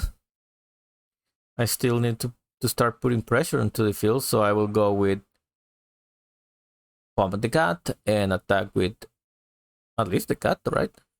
I could also just pump the Dawnbringer Cleric, but by pumping the cat, I just can start putting pressure in the ground. And this is one of the very few times I'm going to be able to just attack with it. Now, getting the Squadron Hacks, it's good just for a reason, and the reason being is that now I can attack in the air. But it will all depend on what they do. They play one Golem, which at this point in the game is not that bad. But since they have 2 Golem Foundries, they can easily just start chaining things together. They draw a card, and the difficult thing about Tron is that they have all this mana, so in theory they can just do things like just Faithless Looting, discard the extra lands, and then look for gas. And with having extra mana, they also have access to extra colors out of the Refractor. Prophetic Prism was not that bad because Prophetic Prism just fixes you for one time during a single turn, but the Refractor now fixes you entirely. Now, this is a combo that I'm kind of afraid of because now they can go Mirror Retriever, Ashnod Altar, and if they happen to find a way to actually have a second Retriever, they can create a loop where then they will just go infinite instead. Because they will just sacrifice it, bring back one Retriever, and then, go from there. So it's kind of a bad position for me. If they happen to get those 2 bucks. But I think they decided to go with another Foundry, and that's also very bad for me because now it means that they will start. It's easier for them to fill in the board, and in this position, I think it's worth playing the Spell Pierce just to stop them from this turn and just say no, you can play more games because the more spells, because the more spells they play, the easier is for me to get run over by those 2 Golem Foundries. I drew a counter spell, which is not irrelevant, but I will keep just pumping things in the air and just attacking in it. And since I can't attack with the Sacred Cat, it's going to be fine. One thing that it's difficult is that they can start pressuring me now with the golems. So this is, if I don't kill them next turn, the chances are they are going to kill me earlier. So let's see. Now, what they can do is to sacrifice the map, search for a land, probably the Crystal Grotto that lets them to scry. I'm not sure how many of those do they run, but it's a possibility they run at least a couple. Faithless Looting is huge because it means looking at 4 more cards. And if all of the rest of the artifacts that they play are this kind of artifacts which they can just cycle themselves, they can very easily create with 3 Golem Foundries 3 to 6 golems per turn. Now they have Ashnod's Altar, and now things get weird if they find the other Mirror Retriever. I kind of want to say I want to counter this, but probably I will let it resolve, especially since they don't have cards in hand. Now they will draw a card with the Expedition map. Also, they can go for that land that cycles themselves. So in essence, they are just searching for a land that will draw them a card to look further into the game, which is nice. So now they go with that, and they go with Chromatic Star. They can cycle the Chromatic Star, then the Faithless Looting. They will look at 2 more cards in the game in the hand, and from there it's very easy to cascade. So I think that's what they are gonna do right now. And on top of that, they can attack. So you can see where this deck is going. Now, right now, they just need to play 1 more artifact to create 3 more tokens. Right now, they just create 1 more token, and now it's 3 more tokens, right? So they will go with Energy Refractor. And they will go with Weather the Storm. Okay. The Energy Refractor part is not the one that I'm concerned about. The Weather the Storm one, it's huge. Because now it sets the clock very against us. And I think in this position I made the mistake of not countering the Refractor. Or maybe not, because those things trigger even though regardless of if they hit play or not. So I think it's irrelevant. Just giving that card to them is not probably going to determine things. Now I decided to go with the cat and don't pump the things that fly because I want to gain some life. Ideally, what I would have liked to happen is just to draw another gate, because that way I can trade for 2 tokens instead of just for 1. But if they want to chump up and sacrifice it, that kind of fits the same. So now I can just do this and have the option of just playing Squadron Hub and just keep up the counterspell, which I think I will do. So let's go for that. Fail to find anything, but I do want to make sure I can't shuffle my library. So now the end of turn create 2 more, so now it's 15 points of damage that they can deal next turn, and 3 artifacts means 3 more golem tokens. So they played that, and I think it's worth countering it because that prevents them from other mana. But at the same time, I don't know, it's hard because if I counter that and then they just go looting and find something more relevant, I'm still screwed. Mirror Retriever, now that's a creature I want to counter, because if they happen to find a way to, I mean, if I let that result, they are going infinite anyways. I can't let that happen. They have 1 more card in hand, so let's see what they follow up with. Makeshift Munitions, that card, it's not good for me. Because it means now I'm in danger of losing. Now they will just play Ichor Wellspring. Well, sacrifice the spring to get rid of a Squadron hack, and I will try and prevent this damage. Again, I'm not sure if I should have just do it in response of them casting that, but they decided to let it through though, regardless. Now what I can do is just double block 1 golden token and take 12. Yeah, not that doesn't sound great. So let's see, they go with Faithless Looting again. And then they will, let's see. Mirror Retriever, now they have assembled the combo. So I will let them do it for a bit just so you guys can have a grasp of what they are doing. But in essence, it's just what I described. Just do continuous loops of Mirror Retrievers and then go from there. And have them do infinite amount of triggers for the golem foundries and then creating infinite amount of golems. So yeah, I had a lot. I am done with that. And now, I don't know, probably this is okay. Also, I should have started out a couple of Journey to Nowheres and just bring in a couple of Hydroblast. That's a thought. But Journey to Nowheres can be good against some creatures they may run on Cyber, particularly the Fangren Marauders. So not something that I thought at the moment, but by playing the match, it's something that it's worth considering for the future.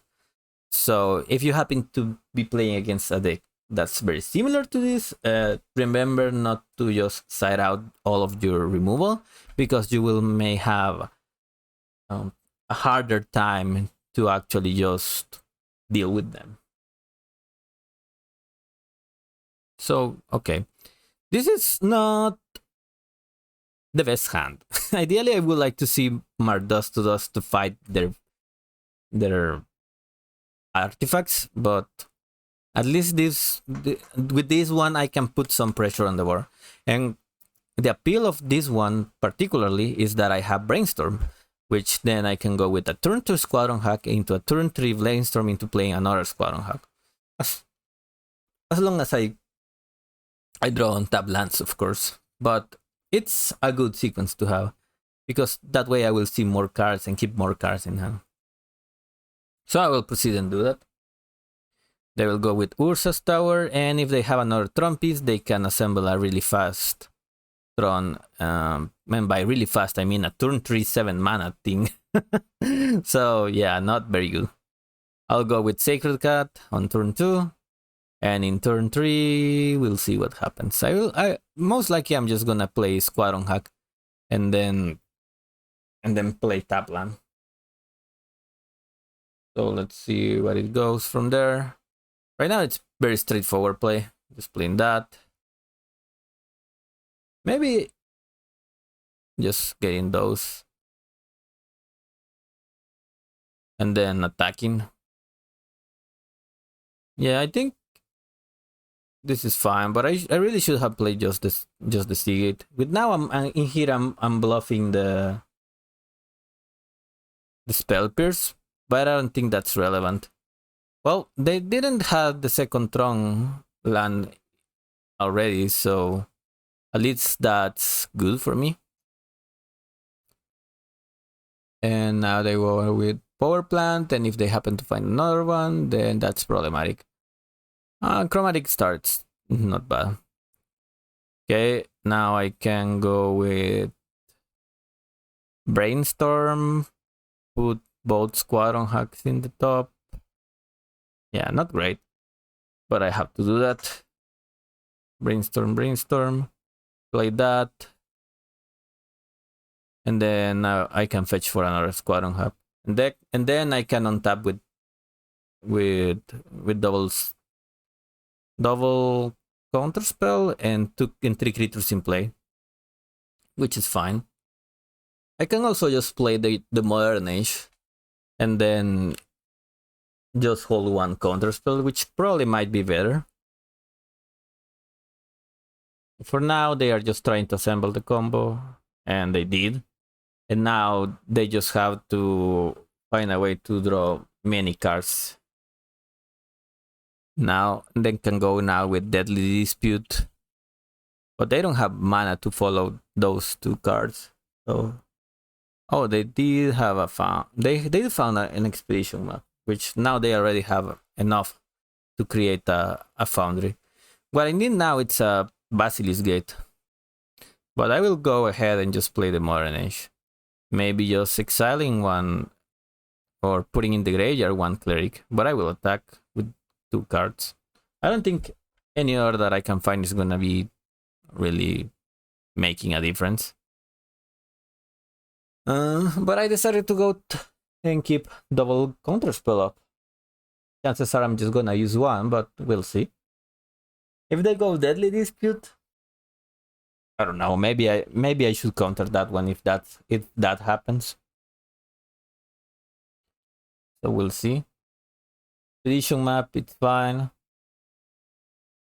And then Crystal Grotto makes them look at the top of the library and basically scry. So it's a nice way of filtering their draws. So if they didn't like what they saw, they can just put it on the bottom or just keep it, whatever. And Chromatic Star, it's fine. They just keep chaining spells to make more golems. An ideal draw right now would be a Basilisk Gate.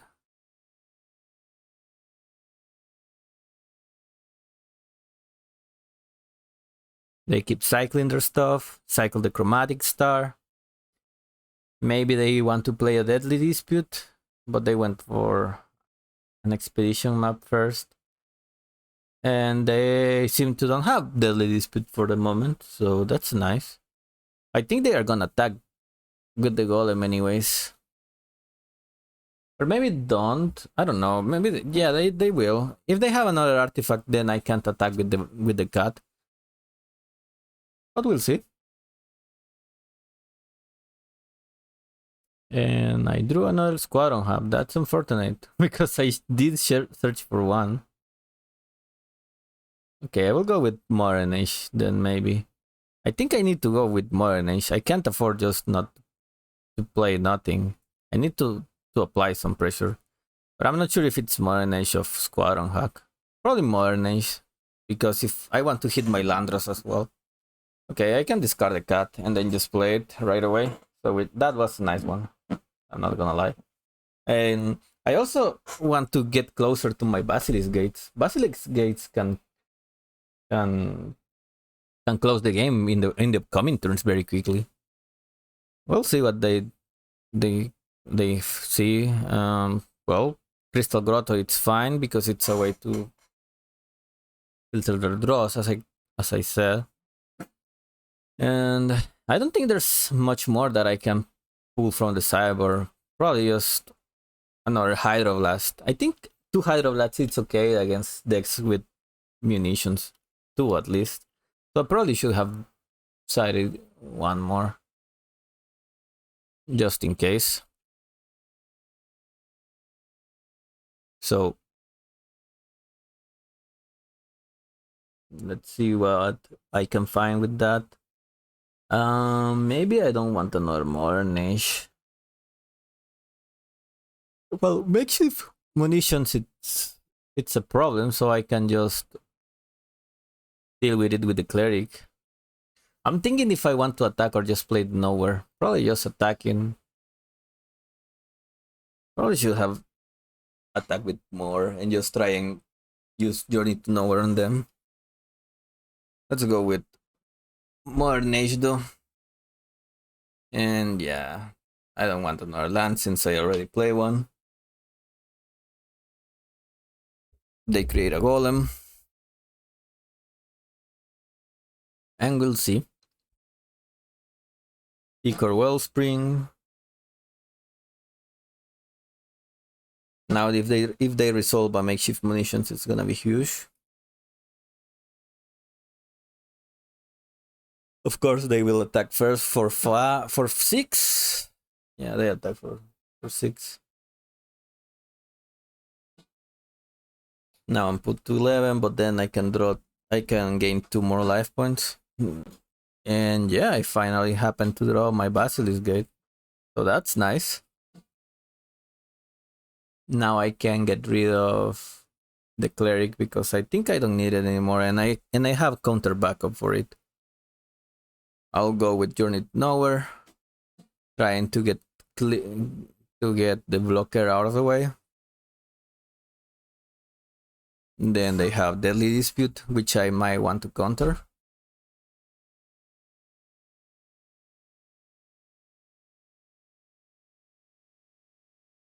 But let's see what they bring back. They bring back the Bubble, which is... I don't know. I don't think that's relevant at all, but I don't want them to draw more cards. So I will go with this. Most likely to counter it. Let's see, they go up to 7 cards. So yeah, I need to counter it now that I've already tapped my mana.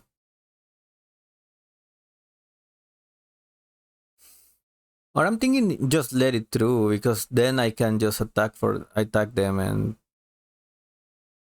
and put them down to very little. But now that I do it, I mean, just since I tap my mana, I will just do that. Then I will play a tap land, just hit for 1, 2, 3. Could I have killed them? Because it was 1, 2, 3, 4, 5, 6, 7, 8. No, I put them down to 1.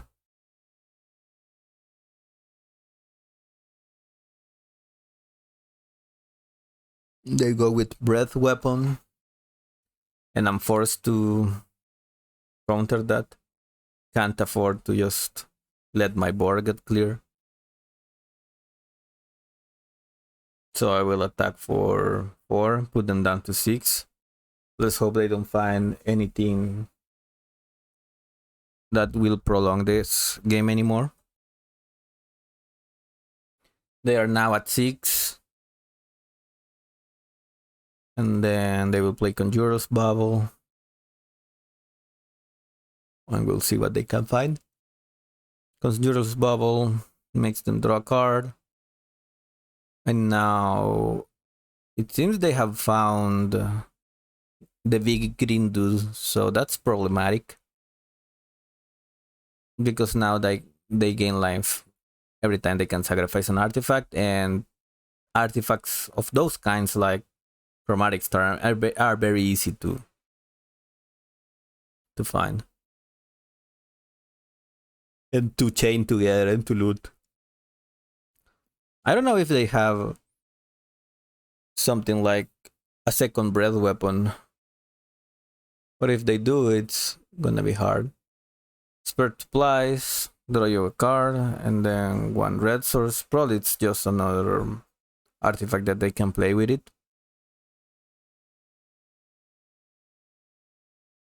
Hit me for 6.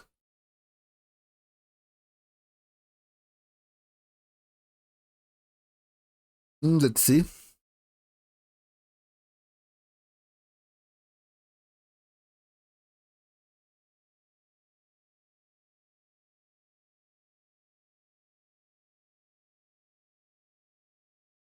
Try and exile that. And then here I miss lethal because I could have pumped one of the vector gliders and win, but I decided to go with the cat, and I didn't notice that they have the golden foundry.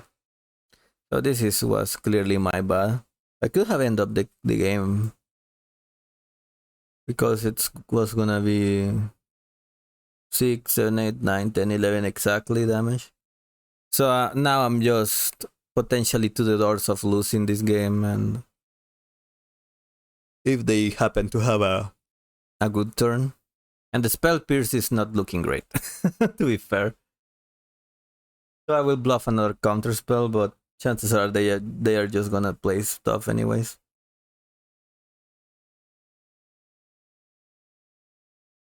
The only card that spell pierce is good against right now, it's Rolling Thunder, or whoever that card is called, which is basically the one that deals X damage, like a fireball effect, but with for 1 more mana. They play another Marauder, and now I'm in a bad spot. So let's see what they do. They have 3 mana. Oh, and they found the munitions. So what I have to do right now is make them pay 2 more for it. And it's gonna be hard if they haven't played a land and just on tap, because it will mean that they can shut down one of my cards, and then gain 5 life in the process. But let's see.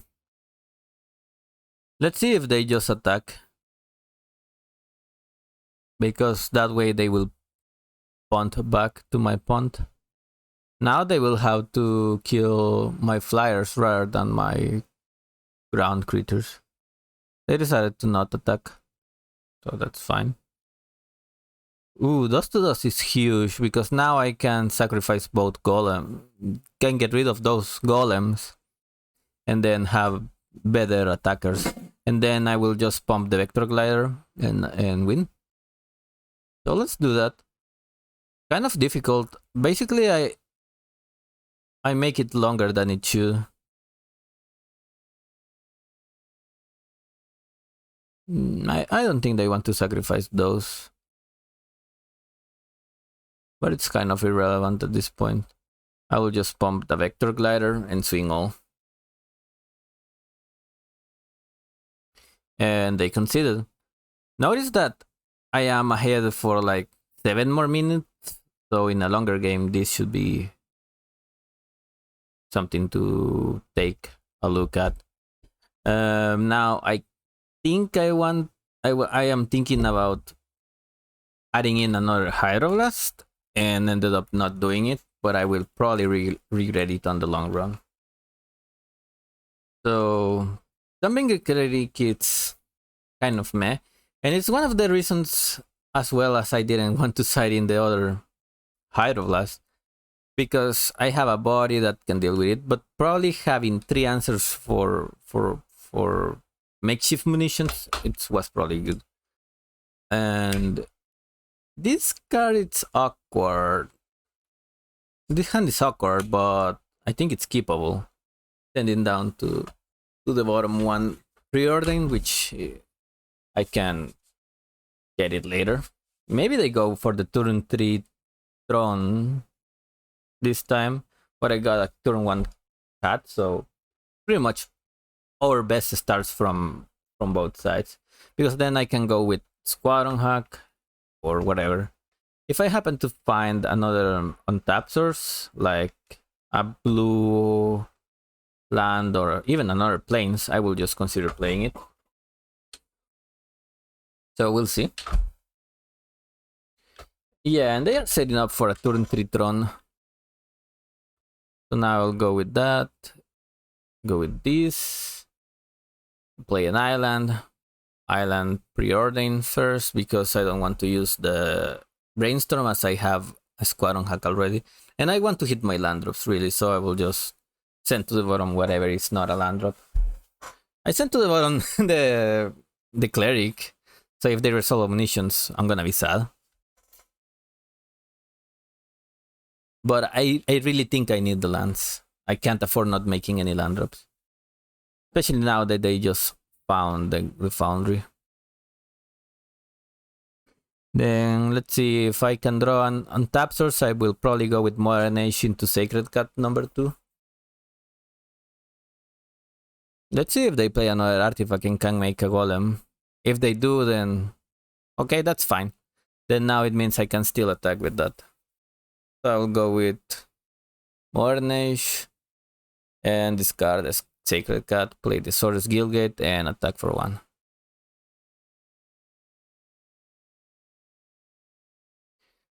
Basically wanting to look more into my library. And probably this play is better, because otherwise it's just a Squadron Hack pass. I don't know, it's kind of similar. They both are. I have to recognize that both are similar. Now they will sacrifice the expedition map to get, how is this card called? Yeah, the filter land, the Crystal Grotto. Make them scry at first, to the very least.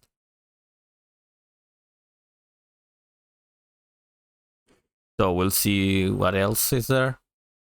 Now they will play Faithless Duty from the graveyard, but that doesn't affect the board. The only thing that is affecting the board right now is that Golem Foundry that can deal with the blockers. Well, we'll see how it shapes out later. I think I'm gonna discard one of those gates.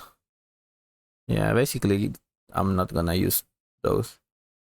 Then what I can do is go Squadron Hack, search for more Squadron Hacks, and then shuffle them back with the Brainstorm. For now, it's just Sacred Cat into Sacred Cat. Just bring it back and then just put another another gate on the field. In the case I just happen to draw a Basilisk Gate, this is a good setup. I'm not that far behind though. I can just play Journey to Nowhere into and clear the blocker. What I've been thinking is maybe I want a way to return back a Journey to Nowhere from the field to my hand, and for that reason I am considering running at least one Core Skyfisher instead of the main deck Dobringer Cleric. But the Cleric is also very good against Burn, so I don't know. It's kind of worth testing it, but I will give you that. I am just giving just these thoughts so you can try them later, but it's something worth considering. Now my opponent is going off very slowly, and they are very behind ink lock, so that may cost them in the end. Now they will just, let's see what they do. Clear the board with fire breath weapon, whatever. Yeah, that was not good for me. I don't think keeping one prismatic strands against just for that reason is worth it. Now I can put back to the top, couple of squadron hacks, then play the Basilisk Gate and play a Modern Age. So at least I'm not falling behind in turns a lot.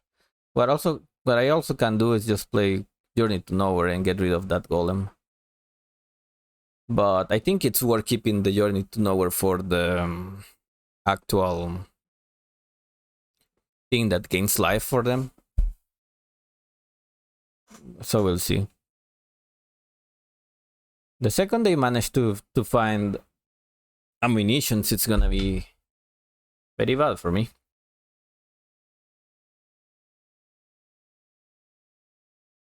And apparently they have. So now they can get rid of my Vector Glider and the Squadron Hack. I can double block, but then if they can just kill my Squadron Hack, so that's not possible anymore. Also, my Journey to Nowhere got significantly worse due to the makeshift munitions. So I'll go with this. Try and pump the Vector Glider or the Squadron Hack. I want to go with the Squadron Hack because if I go for the Glider, they will just sacrifice the 3 Wellsprings, draw 3 cards, and just get rid of my best creature. At least with this, I will incentivize them to just kill that one and put a little bit more effort into trying to kill the rest. Then I think it's better to play Cat into Embalm Cat. And even though I know they can kill them, it will mean that they will also have less things to kill the actual Vector Glider. But I decided to go for the Squadron Hack though. Maybe the lifelink is better in the long run. Then yeah, I decided to kill that, obviously. And now they are getting back up in life points. Or in card advantage. The 4th Wellspring with the makeshift munitions in play, it's going to be difficult to beat. They play now Deadly Dispute, draw more cards, and we'll see. Because now what I need is a big creature to, like the Fangreg Marauder, to actually put me out of range of killing them. They have 6 cards in hand, so things are not looking great. Let's see what they are planning now. Expedition map, it's fine. They sack it and then they can bring the looting land from their deck. And look at how many of these things they are playing. This only means one thing. Next turn I'm going to see a Fangring Marauder on the other side of the field. Another gate, it's fine. I wonder if it's better to double gate right now and just start trying to close in the game. So I'll do this. And this is 7, so then I can put them to 13, put them down 3, I guess. I'm trying to decide if it's better to develop my board. Like just playing Squadron Hack and Double Cat. It's close though. If they happen to find the Fangring Marauder, either way, I'm not gonna be anywhere near to raise them. So I'll go with this. Play the Journey to Nowhere on that. because I spotted that they were on f6 for some reason, and then I go with the cat. That should do things. That should buy me a couple of turns for now. So let's see.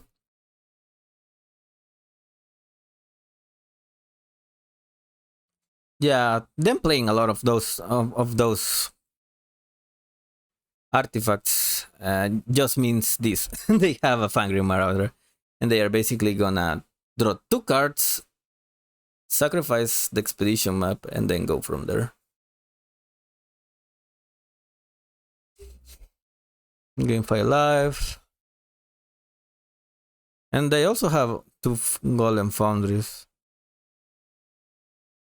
Did they forgot to make one at the end of their turn? Looks like that. Because they were on f6. So, only makes sense.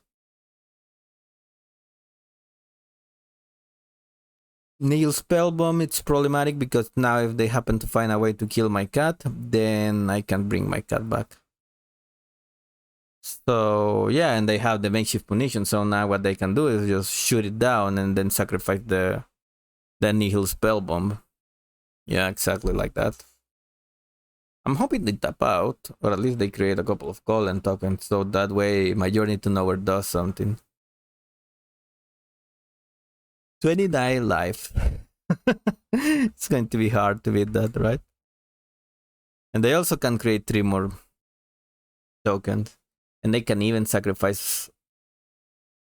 No, maybe not. Okay, I am forced to play the Journey to Nowhere right now. If I want to pump the cat. I can pump the cat first though.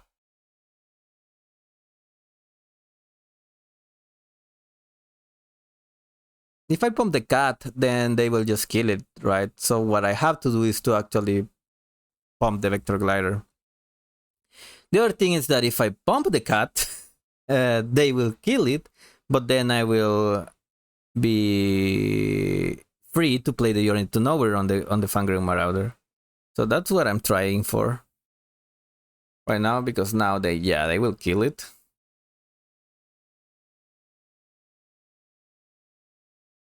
Yep. And they will gain more life. But now they are tapped out. Oh, well, they are not tapped out because they have that treasure token, but they decided to go and create a lot of golems right now. Probably to save some time because they are just under a minute.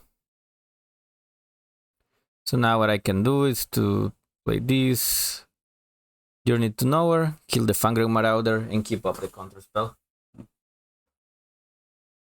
And I can trade for one of the tokens. Well, 2 of the tokens actually, if they decided to kill 2 creatures. So let's see what they do. I will just double block. Things that get me out of this trouble are a Hydroblast and then Dust to Dust. So it's not everything. I'm not losing at this point. So no way. No, I'm not way conceding. I still have outs. Some narrow outs, but I do still have them. I will counterspell this one though, the Golem Foundry. Then they go with Mir Retriever, which is okay. They did have found a way to actually sacrifice it. They have Ashnus Altar. Well, that's okay. And then let's see. Golem Foundry creating a golem. And yeah, as long as I can find a Dust to Dust, things are going to be fine. I will play the Relic of Progenitus. Then let's see. I can play the Squadron Hawk. I'm gonna shuffle my library once more. Just for fun, then I'm gonna make them sacrifice something or exile something or whatever. And then I will sacrifice the Relic of Progenitus. to see if I can find the Dust to Dust, which I did. And then I can exile the Mir Retriever and the Golem token. Or both Golem tokens. I don't know if it's better to exile. Huh. Yeah, I think exiling 2 Golem tokens it's better. But I can see myself just exiling the Mir Retriever as well. So no attacks right now. And then from here, if I find Hydroblast, I am back in the game. And yeah, I won. Now, if you're new to Pauper and want to test other cool decks, click into that playlist. Thank you so much for watching, and I will see you in the next video.